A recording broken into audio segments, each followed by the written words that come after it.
11 o'clock. Peace. Hoodmystic.com proudly presents This Week in Astrology. Full moon in Aries. We deal with some symbology. We deal with some metaphysics. We deal with some spirituality. We deal with some magic. All in the constitution of astrology. This is my weekly series where we tackle astrological concepts. Last week we just dealt with the oppositions throughout the astrological plane. And so if we're dealing with metaphysics, we're dealing with as above, so below. So we're also dealing with oppositions on the earthly plane. So whether it be Donald Trump versus everybody, or everybody versus Donald Trump, as so eloquently put on Beast Mode's t-shirt this Sunday, which unfortunately they lost, but that goes without saying. If you're in opposition with Trump, my suggestion is that plan to lose or plan to have some type of difficult time, because Trump doesn't even exist. What I mean by that is the power that we give behind these fake political powers and political people. What power are we giving ourselves? So we're gonna deal with Mars conjunct Venus. Oh, by the way, if you want to follow along with this video, you could follow along on hoodmystic.com. Just look for the full moon in Aries, which should be the first video depending on when you're looking at this video, but just look for full moon in Aries on hoodmystic.com. You can follow along. Beginning now, actually, October 2nd and October 3rd, we have Mars and Venus coming together in Virgo, actually becoming conjunct October 5th, the day of the full moon in Aries. But before then, they get close to each other, and they both trine Pluto and Capricorn. Interesting. The word that came up was transformation. And so if we deal with transformation in the context of symbology, the symbol that has been showing up to me is the scarab beetle of Egyptian lore. Egyptians looked at the scarab beetle rolling these circles and planting them in the ground, and the female lays the sperm, or the male. They say there's only one gender of scarab beetle, and they're both male and female. So the dung ball would be buried in the soil, and then that is how more scarab beetles came to life. So what they would actually do was take shit and bury it, and with that grew more scarab beetles. But if you actually think about shit in general, that's how we fertilize our grass, our gardens, and our farms. So life actually comes from shit. So the dung beetle is very significant in its symbolism, because if you're anything like me, you've been through a lot of shit. So I've been dealing with this like in dreams and just visions of the scarab beetle. And so dealing with that and studying it and trying to get some grasp on it, I've really identified the symbology or the significance of it. So moving forward with this Mars conjunct Venus in Virgo, trine Pluto in Capricorn. Pluto is the planet of transformation, and Capricorn, which is all about bringing about that spiritual change in our life, that change in the collective and the change in the individuals. So what we're dealing with in this world that we're living in is significant, thorough, and dramatic change. Since you think January 27th, 2008, Pluto went into Capricorn. Around the same time Obama was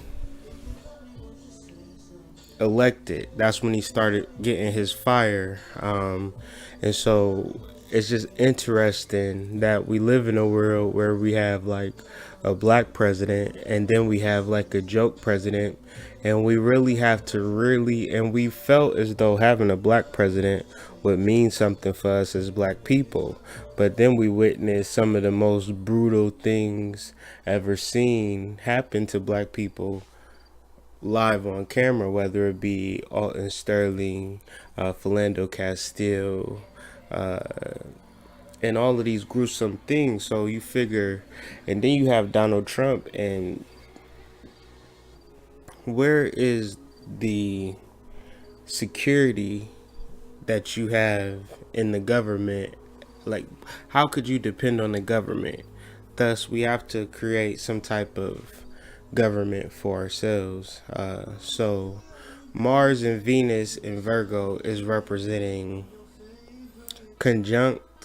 When this conjunct, that means the powers kind of meld and melt into each other and come one distinct power. So you have Mars, action, Venus, love, and Virgo is really trying to figure out exactly what works and what doesn't work. Virgo's keyword is I analyze. So when we have our action and our love combined, we're really actively speaking out on what we want versus what we don't want, and really not being afraid to say that, and really not afraid to do what needs to be done for our personal happiness. The last time Pluto was in Capricorn, the American Revolution happened 1776. And so the goal of American is this pursuit of happiness, but how many of us are really happy? So when you have Pluto in Capricorn, it is that pursuit of happiness. And when you have planets that aspect it in positive ways, a trine is a positive way because it's 30 degrees away from Pluto and Capricorn, Mars and Venus. So your pursuit of happiness is supported. Okay? Now, does that mean that you will actually pursue happiness? No. Because you could be focused on what you don't have versus, or you're focused on what's not working, and you're afraid to let go of some things. So we're dealing with that. So, and depending on which house this transit falls in, you could expect a huge transformation in that area if you are willing to put in the effort. Are you really willing to cut out the things that you really don't want? If you don't know anything about houses, you don't know anything about planets, then consult an astrologer. Or you can go online. There's many resources where you can print out a natal chart and start to study and Google the references and the aspect, and really get some kind of idea of what to expect in these upcoming weeks. Because there's no sense of not understanding the outlook astrologically, especially if you want to know the outlook and weather, and you want to know the outlook in different markets. And it's just natural to want to know, not necessarily know the future, but know what to expect energetically. And so you can kind of know where to, if you need to wear an umbrella, a raincoat, or mud boots or what have you. Moving forward, we have another aspect we want to talk about: Sun in Libra in conjunct Neptune in Pisces. I felt it real symbolic because another dream that I've been having recurring is the magical mirror. And the magical mirror, I felt as though we were attracting and magnetizing our lives through this mirror. and I really felt the energy being drawn into this mirror, whatever we so desired. And that modality is represented by Neptune and Pisces. Sun and Libra, once again, we're dealing with the scarab beetle. And why do I say that? Because the scarab beetle is placed over the heart of an Egyptian mummy when it goes into the afterlife to be weighed in the scales. And so the scarab is there to tell the individual's soul, don't hold against me anything that I've done in this physical plane. Let go of all the guilt and the inner things that really don't matter once we pass on and we get into our spiritual body or our astral body or in the afterlife. So the scarab beetle is there to remind us, on the scales when we are weighing the heart. So this is the time to not, because the full moon is also a portal, right? So it's not necessarily death as in dying, but it's also represented as transformation in this life, death to the old self and birth to the new self. So if we are going to transform into this new five-dimensional being or what have you, or I like to call it the the divine personality. If we're developing a divine personality, we don't want to do like our ancestors did, was put negative human qualities on our gods. We want to mold and develop our God self in perfection. And so the scarab beetle is there to remind us that even though you've been through a lot of shit, that shit is actually fertilizer. That shit is actually conducive to self creation. That shit is conducive to growth. So it's not to focus on the actual shit.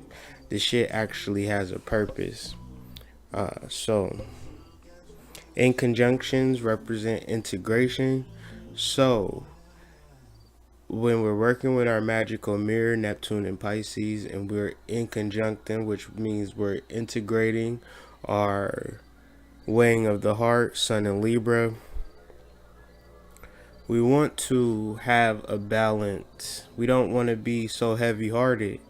And a lot of the things that's happening, whether it be on Facebook or the media and the things of that nature, is creating a heavy heart on you. So when you go through these portals, you carry this lower vibration into these portals.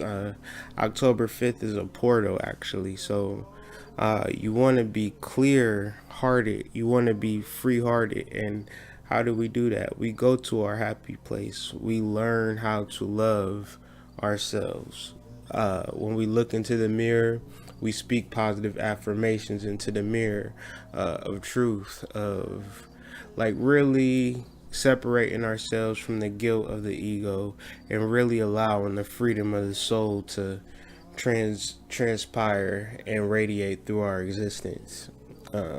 So many of us carry off these wounds and carry on this baggage, just like in Solange's video. If you peep the symbolism in that, like the first verse, the beginning of the song, she's singing, and she Cranes in the Sky video, she's holding the baggage, like she's holding it, and she's trying to figure out like what's the problem.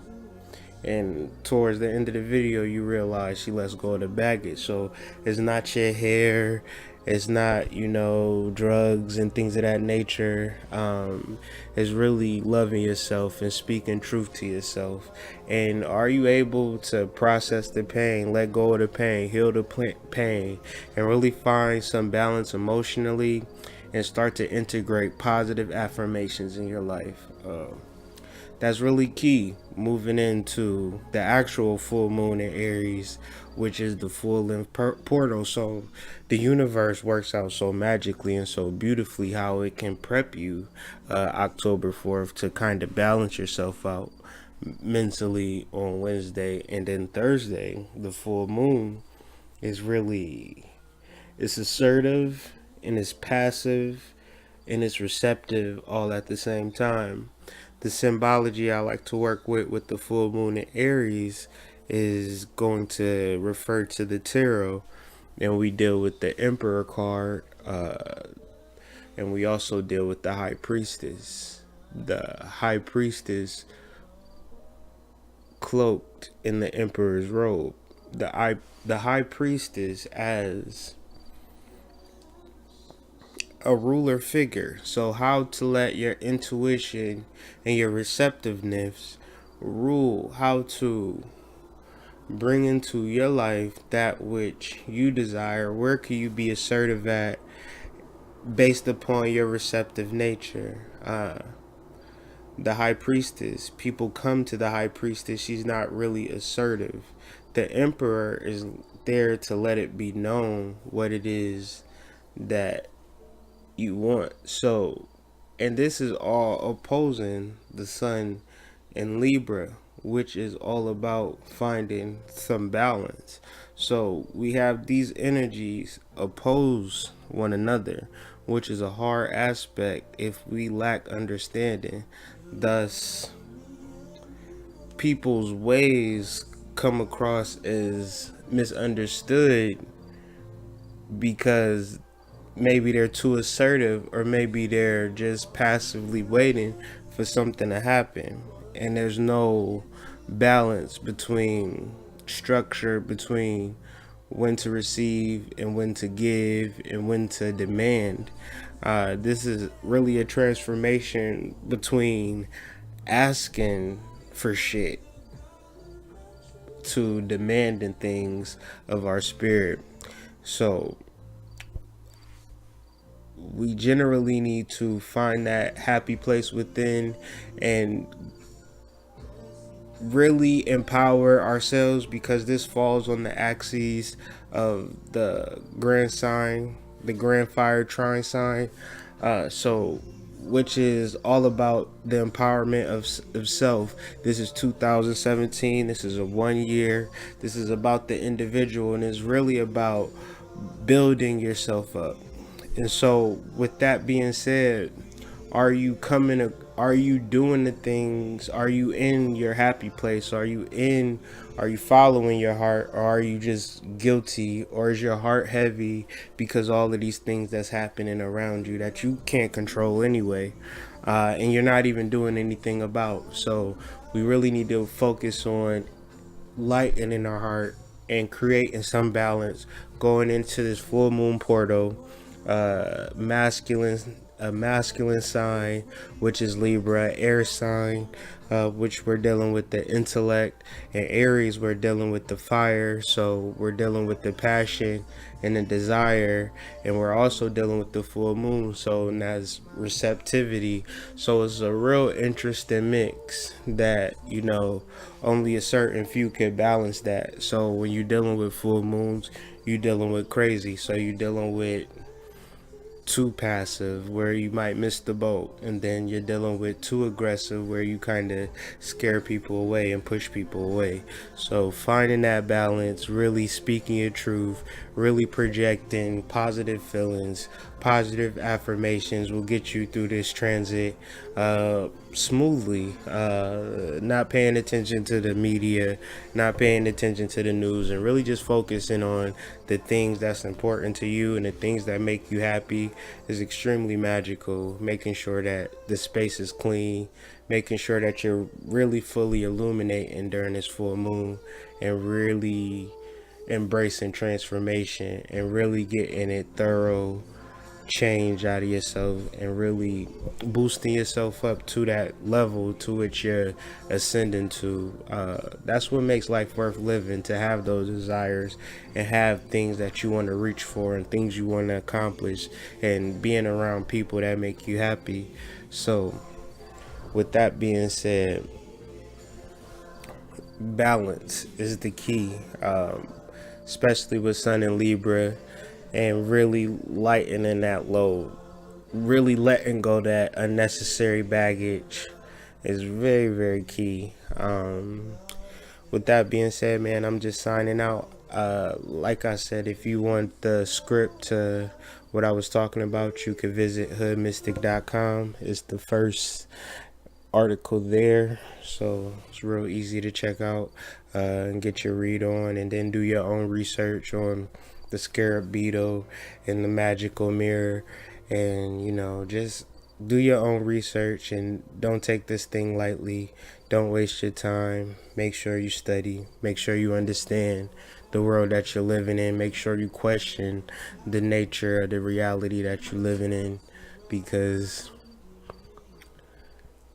it's a lot of things, a lot of questions that need to be answered. So, and it's up to us to really answer the question and really answer the call. So with that said, man, I'm signing out. Hope y'all have a wonderful evening. Peace.